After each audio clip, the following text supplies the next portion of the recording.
você vai compreender a importância de articular a história do cotidiano, as experiências de vida dos alunos e alunas, com os conteúdos relacionados à história regional e nacional, na proposta de valorizar o papel do estudante como sujeito histórico, a partir da compreensão do passado como instrumento na relação com o presente. Vamos mostrar como é possível trabalhar a interdisciplinariedade e a transversalidade no ensino da história para além das quatro paredes de uma sala de aula. Na aula anterior, você viu que, quando nos referimos aos PCNs, estávamos falando do ponto de partida para nortear os educadores no processo de ensino-aprendizagem.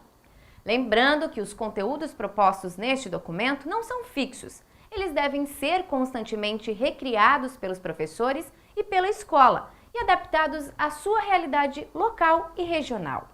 Os PCNs, em diálogo com uma concepção crítica da história, defendem a utilização de diferentes fontes e linguagens que auxiliam na compreensão histórica e na inserção de novos sujeitos nos processos históricos, inclusive os próprios alunos. Para tanto, é preciso trabalhar alguns conceitos, como tempo, sujeito histórico, memória e identidades, articulados na compreensão na história local e do cotidiano no primeiro ciclo e da história das organizações populacionais no segundo ciclo do ensino fundamental. Já falamos aqui que, para trabalhar história em sala de aula, é necessário estabelecer relações entre os acontecimentos e o contexto em que eles ocorreram, certo?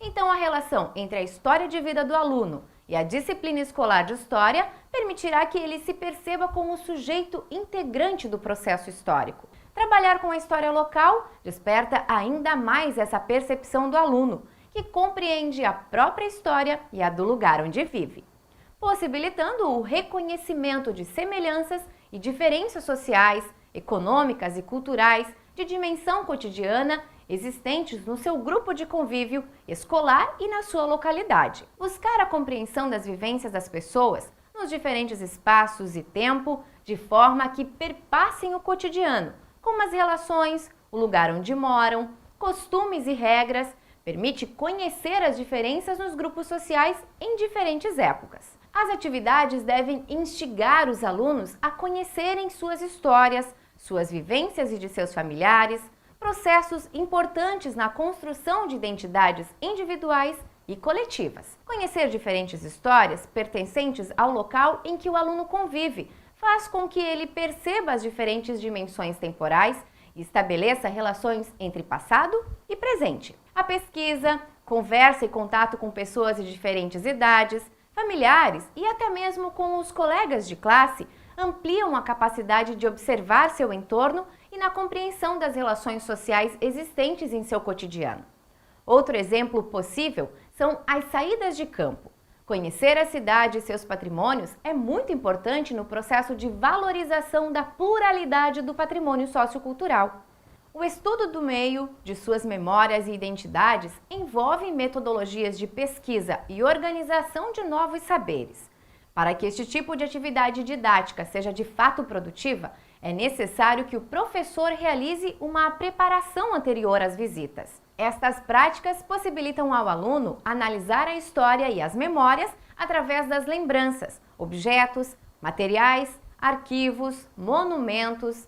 É no local, conhecendo pessoalmente as casas, as ruas, as obras de arte, as aglomerações urbanas, conversando com os moradores das cidades ou do campo, que os alunos se sensibilizam. Também para as fontes de pesquisa histórica, isto é, para os materiais sobre os quais os especialistas se debruçam para interpretar como seria a vida em outros tempos, como se dão as relações entre os homens e mulheres na contemporaneidade. Dessa forma, o aluno pode contextualizar suas experiências, encontrar sentidos nos saberes locais, dimensionar sua existência como ser social e sujeito histórico de seu tempo. Esse aprendizado mais interativo e dinâmico favorece o entendimento do mundo em seu entorno, ajuda a estabelecer uma relação com a história local e a história geral, ampliando os saberes. É uma análise da micro e da macrohistória, para que esse aluno se torne um ser social e político com noção de cidadania, se constituindo indivíduo. Para o aluno que está iniciando seu processo de ler o mundo, é fundamental o conhecimento da diversidade de ambientes, habitações, modos de vida, formas artísticas de organização social, entre outros, para a compreensão mais crítica de sua realidade, percebendo a diversidade e ampliando sua visão de mundo. Seria a chamada educação patrimonial, que parte da experiência e do contato direto com as evidências e manifestações da cultura em seus múltiplos sentidos.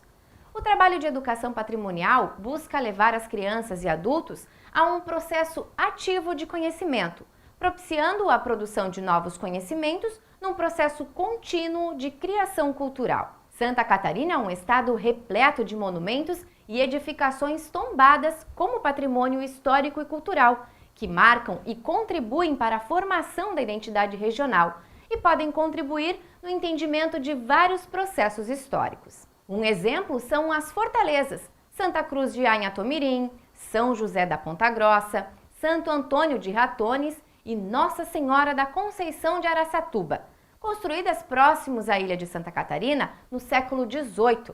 Essas edificações tinham a função de fazer a defesa da região, mas nunca chegaram a ser utilizadas para batalhas. Apenas eram administradas por militares que moravam no local. Hoje, os fortes são abertos às visitações para resgatar e conservar viva a história daquela época, mas não se atém apenas a patrimônios tombados, como monumentos e museus. A história se constitui também em uma rua qualquer, uma casa, um local que faça parte de determinada região e que pode contribuir para ampliar os conhecimentos. A articulação entre o ensino da história local e geral deve caminhar no sentido de estabelecer, no processo ensino-aprendizagem, a noção de que o aluno participa do processo de construção da história da sua vida, do seu país e do mundo. Esse é apenas um exemplo para despertar no aluno as habilidades e competências para a própria formação, mas cabe ao professor criar maneiras de ensinar. Pensar a prática pedagógica no sentido de elaborar um processo de construção do conhecimento que seja edificado pelo próprio aluno, que ele se aproprie das informações e se identifique como cidadão integrante e formador do contexto histórico no qual está inserido. E a nossa aula termina aqui.